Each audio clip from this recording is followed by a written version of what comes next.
It's amazing to see such strong attendance, even though those who are attending today were well aware that there would be protests and people who weren't happy that we're having a Capitol Day to begin with. But it's overwhelming to see not only are all the people who registered here, we're actually overflowing with attendance today. So that's a wonderful thing. And to see the support of the interfaith communities is just heartwarming in this bitter cold. I felt like it was important to come here because, with all the hate going on, I feel like part of showing them who we really are is to actually show up to this event, show them that we're normal, educate them.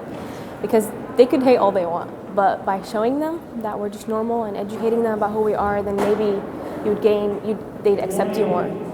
This is what Oklahoma is really all about. Oklahomans are friendly, wonderful people, and then the faith community can come together to support each other and unite under the umbrella of love and peace, mercy and compassion. And we really beat out the messages of hate and misinformation. I think that's a beautiful thing. I think it's very important. The Muslim community definitely needs some more help with civic engagement. We can see from some recent legislative efforts that there's a lot of misunderstandings about the Muslim community in Oklahoma and a lot of fear and sort of mistrust. So what we want to do is connect the Muslim community with their legislators as constituent to legislator and help them know how the process works and know what their legislators' thoughts are. The response so far has been really fantastic from most of the legislature. We've gotten just a lot of enthusiasm from them about how important it is for people to be engaged civically and to understand their rights as voters. So I think it's a really vital topic. Everyone should have a day at the Capitol. Everybody should come to a day at the Capitol. Anytime a group of people are coming in to try to make themselves aware of the legislative process, I think that it's important for legislators to make themselves available to do just that.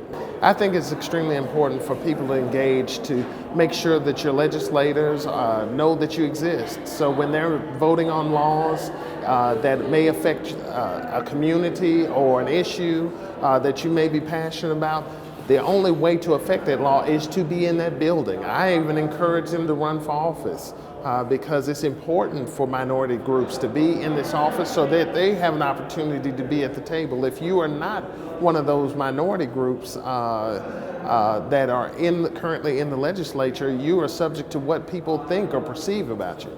Well, I think it's important to, like I said, have your voice heard. Because if you don't vote, you don't participate in the political process, then you don't have a voice. You're not heard, no one hears you. It's like putting a muzzle on you, But when you make your presence felt, when you interact with lawmakers, then what happens is that you let them know that, hey, I'm here and I have a voice. And yes, I am a voter also. It means that I'm a part of the society and that, I matter. If I just stay home and I just watch politics and I don't participate, then if you don't speak up, your voice is gone. And sometimes that can lead to problems, like certain bills that would violate a person's right. But when you go up there, people know you're a part of the community and that you care for America and that you just have to be active. And I feel like I'm a part of the society, when I come here and I talk and that kind of stuff.